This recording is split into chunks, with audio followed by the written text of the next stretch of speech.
बड़ी बात है कि देश आजादी के कई सालों पहले उन्होंने देश को आजादी के लिए किस प्रकार संघर्ष करना चाहिए, अपने स्वशासन के किस प्रकार लड़ना चाहिए, वो देश में जितने शहीद हुए उनको एक रास्ता दिखाने का काम किया है मालिक टंट्या मामा ने।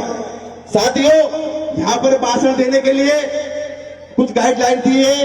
बताया गया था कि किसी पार्टी के ऊपर नहीं बोलना चाहिए, किसी नेता के ऊपर नहीं बोलना चाहिए, लेकिन आप लोगों के लिए, हमारे लिए बहुत अच्छी बात है वो गाइडलाइंस मैंने पढ़ी नहीं है, तो थोड़ा बहुत आप एक्सेप्ट कर लेना और थोड़ा बहुत मैं मंच से भी माफी मांग लूंगा मैं।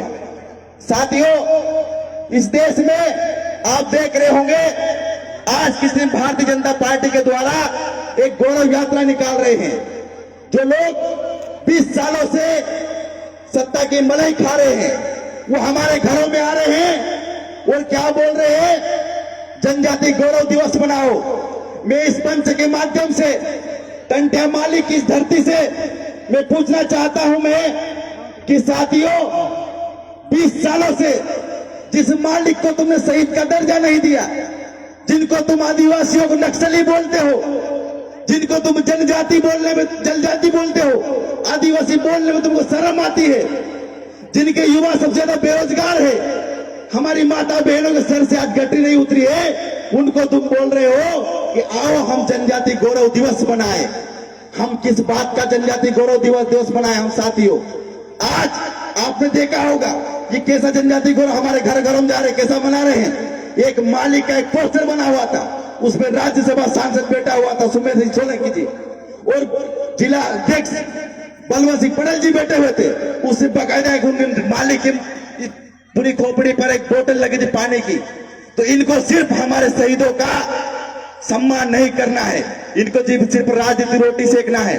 लेकिन साथियों, आज अगर कहीं न कहीं आपके और अपने घरों में ये आ रहे हैं तो ये आपका अपना डर है, आपका अपना भोकाल है, आपकी अपनी ताकत है, इसलिए आ रहे हैं। मैं आपको इस मंच के माध्यम से गारंटी देता हूं, अगर ऐसी कैसी अगर हमारे बीच एकता रही तो आने वाले समय में हमारे अपनी चौखट पे आएंगे और ये लोग बोलेंगे कि मालिक जोहार।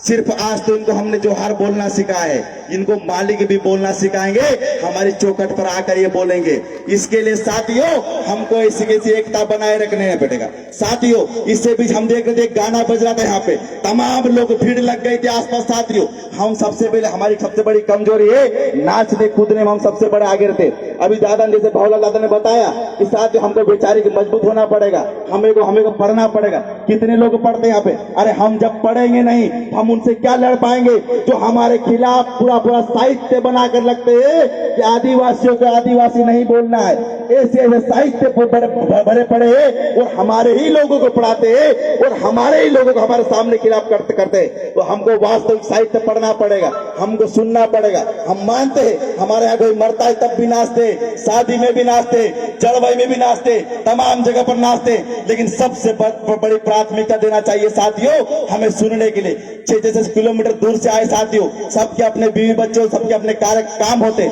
आज देख रहे हम लोग, अगर थोड़ा सा गाना बजता है हम ठुमकने लग जाते। आदिवासी ठुमकने के लिए पैदा नहीं हुआ है। अगर आज भी हम नाचने कूदने में पैदा हो गए साथियों, तो हमारे मरने पर कोई नाचने वाला, डोली उठाने वाला नहीं मिलेगा आदिवासी। सच्चा जो इस बात को ध्यान रखना पड़ेगा।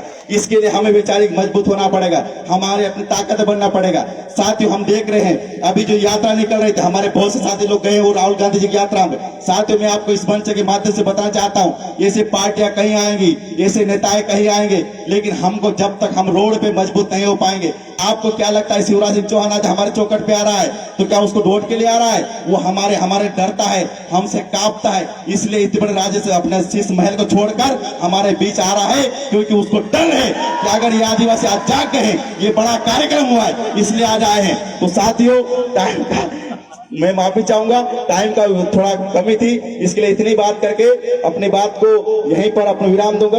संभल के लिखा है, टाइम का लिखा है। तो बहुत बहुत धन्यवाद साथियों, इसी के साथ मैं अपनी बात को विराम दूंगा और मंच से मैं माफी चाहूंगा साथियों कि कहीं मेरी बात को अगर कोई चोट लगी हो, लेकिन ये